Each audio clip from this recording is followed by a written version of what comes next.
सूत्र हेच राहील हा. प्रकार दुसरा. प्रकार दुसरा.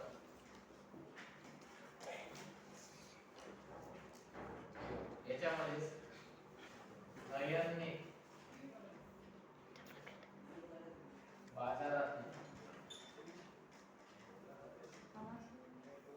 नयनने बाजारातून 8,000 रुपये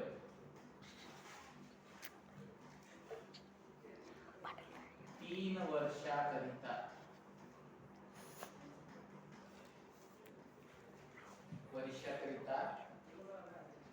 घेतले. 3 वर्षाकरिता घेतले. 3 वर्षानंतर तिने त्याचे एकूण सरळ व्याज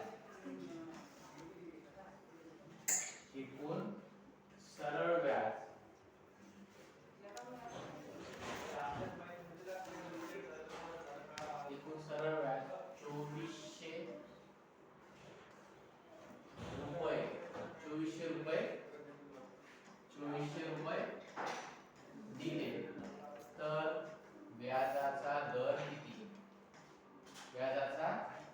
दर किती?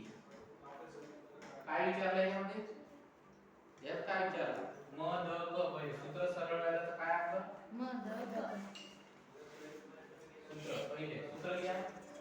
सरळ व्याज बरोबर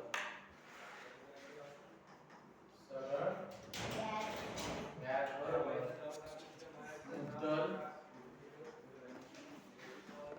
दर काळ भागिला 100.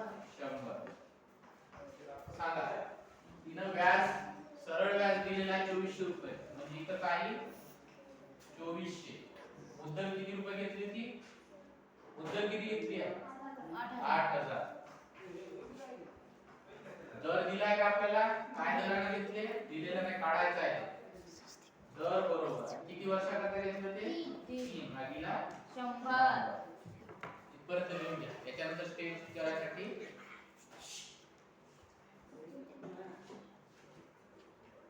याच्यानंतरची स्टेजसाठी मोडावं लागेल. पहा याच्यामध्ये काय दिलेलं आहे? 8,000 रुपये मुद्दल आहे. किती वर्षाकरिता घेतले? 3 वर्षाकरिता.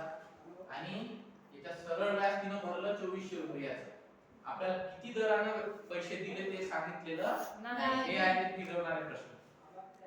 आता किमती ज्याच्या ठिकाणी ती किंमत टाका. 8,000 रुपये मुद्दल, दर दिलेला नाही, 3 वर्षाकरिता घेतले 100, ते तर माहितच आहे. आणि सरळ व्याज तिनं भरलं ₹2400 3 वर्षानंतर. दर काढायचा आहे. आता काय काढायचं आपल्याला? दर काढायचा व्याजाचा. तर मग आता हे सूत्रात भरल्यानंतर आता त्याच्यानंतरची पायरी हे झालं ना? याच्यानंतरची पायरी याच्यानंतरची तिसरी स्टेप काय होईल? हा दरला आपण तुम्ही x घेऊ शकता. दरला काय घेऊ शकता? x घेऊ शकता. पण त्याच्या आधी हे शब्द इकडे भागीला इकडे येताना काय होईल? गुणाकार होईल. मग त्याच्यानंतरची स्टेप होईल 2400 गुणिला 100 बरोबर 8,000 गुणिला दर गुणिला 3. दर तसाच राहू द्या, त्याला बदलू नका. मग पुन्हा काय होईल सांगा? हे दरला एकटं करा आणि सगळे इकडे घेऊन या. आता हे इकडे गुणाकार आले, इकडे आल्यावर काय होईल? भागाकार आला. बरोबर आहे? लिहा 2400 गुणिला 100 भागिला 8,000 गुणिला 3 बरोबर दर. तर किती शून्य कटतात? 1 2 3 1 2 3. काय राहिलं?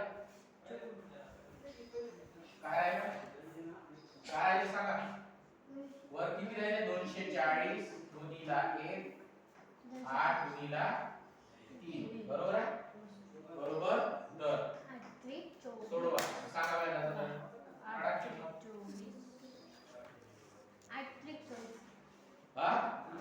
त्रिक 24 खाली 24 वर सोडवा ना मग.